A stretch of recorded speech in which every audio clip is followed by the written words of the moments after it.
Takulandirani ku AMTV Malawi kuchimake kwa nkhani zenizeni. Ngati nkhani imeneyo kuno kulibe, dziwani kuti nkhani imeneyo ndi yabodza.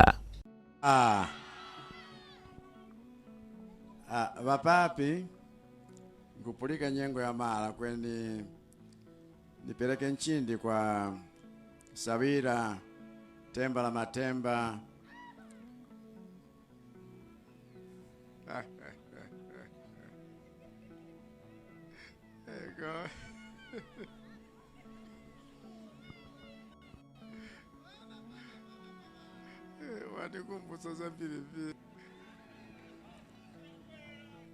temba la matemba chikula mayembe the 13th komanso mafumu onse ena ndi awo mwandanda uku nchindi zikumwenererani va regional chair course tiliso ndi organizing secretary anduna gumba ndi akulu nonse akuchipani valisa vitu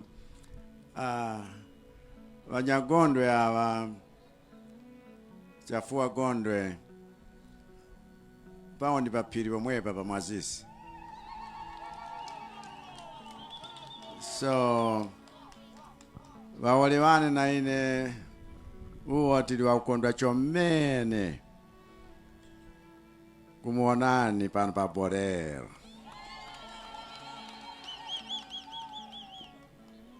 Zilipo nkhope zina ndikuzidziwa, zina sindikuzidziwa, koma nonse ndimakukondani, nonse ndikufunirani zabwino zonse.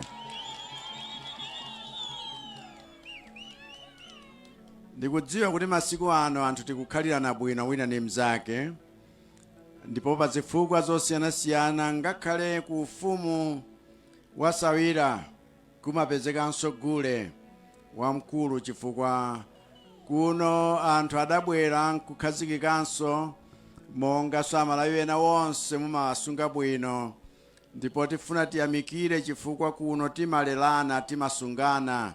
Ngakhale rumpi ndi odala ku east ku nyanja, ku west kuno mpaka na ku Zambia, ndipo tikafika pano pa central pano pa headquarters ya Sawira ndiye kuti ino idayikidwa kuti ikhale site ya paderadera. Nchifukwa chake chitukuko chonse chidayikidwa pano ngati rural growth center ni cholinga chakuti mwayi umeneyo ukhale wa ife tonse kuno. Nchifukwa chake takondwera kuti msewu wafika. Koma inu mukudziwa kuti tikumanga msewu wa M1 ndipo tikumanga msewu wolimba kwambiri. Koma kuti muchoke pa Bwengu mukafike mtauni Murumpi, muchoke Murumpi mdzafike apa, muona kuti msewu ngonongeka.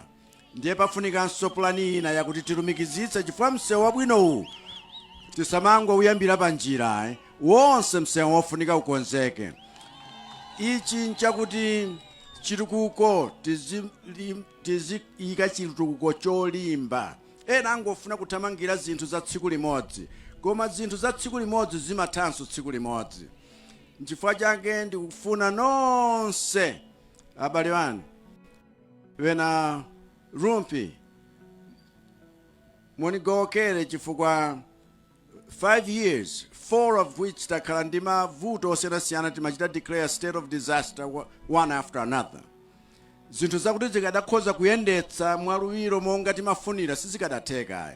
Chifukwa timafuna tisamalire miyoyo ya anthu, timafuna tionetsetse matenda atichokere pakati pathu, komanso ngakhale ichi zachilala mwanena zija chakudya chimafunika dziko lonse paliponse. Chifukwa chake tafuna kulimbikitsa ulimi wa mthirira. Tere project ya chipopsa iyi tidayamba 900 tati onjezere 100. Ndiye kuti ngakhale awa amene akufuna tidzaonjezere zikhala maphases akuti aliyense aphunzire kulima ulimi wa mthirira kuti chakudya chikhale chopezeka paliponse. Ndipo manifesto yathu njakuti chakudya chizifikiridwa kwa aliyense paliponsepo. Mauno nali kutezima kutsakulira project ya madzi ya mipopi. Ndiye kuti tonse kuno angakhale kumudzi kumene ndabadwira ine kulibe madzi a mipopi ayi, koma kuno ndife odala chifukwa tsopano lino tikhala ndi madzi apamwamba, madzi aukhondo, madzi amene satipatsa matenda.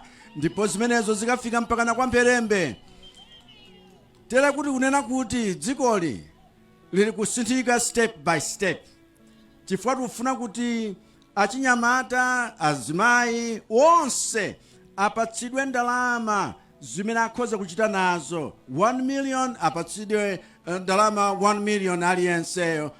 Komanso tionetsetse 10-10 challenge kuti 10,000 apatsidwe 10 million achitire nayo business yakuti ikhoza kuthandiza.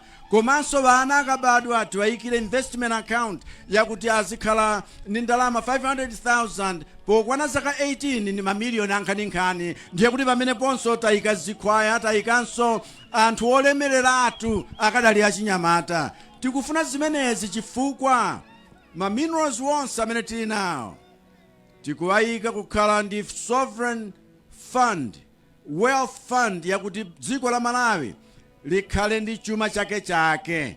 Ndiye tikalimbikitsa ulimi, tikalimbikitsa zintchito zosiyanasiyana, tikalimbikitsa chuma chakuti chichulukitsidwe mwa msanga, tikalimbikitsidwa kuyendetsedwa kabwino kaboma kuti zinthu zonse zizikhala monga mwa malamulo, tikalimbikitsidwa kuti boma lizipereka ma services kwa wanthu mosaduladula. Chifukwa chake tunanena kuti running mate akhale vitumbiko mumba chifukwa watithandiza, watiwonetsera kale. Angakhale nkhani imene mwavutika nayo pano pa trading center pano ya sugar, tikuona kuti ndi amalawi anzathu amene akutichita chipongwe amalawi anzawo.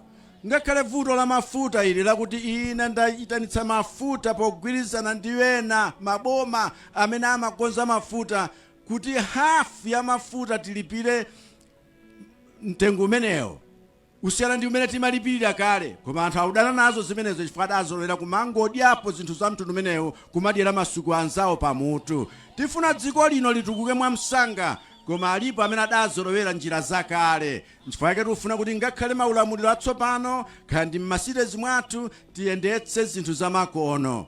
Nanenatu mwachidule koma ni fundo 5 za manifesto yathu. Uja mwampempha vitumbiko kuti abwera adzakufotokozereni bwinobwino. Dzulo tinali kwa mpelembe, tinali limodzi, namtuma usiku abwerere kulilongo chifukwa panali zofunikira cabinet committee kuti ikakumane. Nchifukwa chake sanabwere nawo lero, koma akadakhala pano kupatsani somoni. Koma chifukwa chakuti kuno tafika kwawo kwa mayi, ndimafuna angokulonjerani moni chabe chifukwa First Lady afika kwawo. Just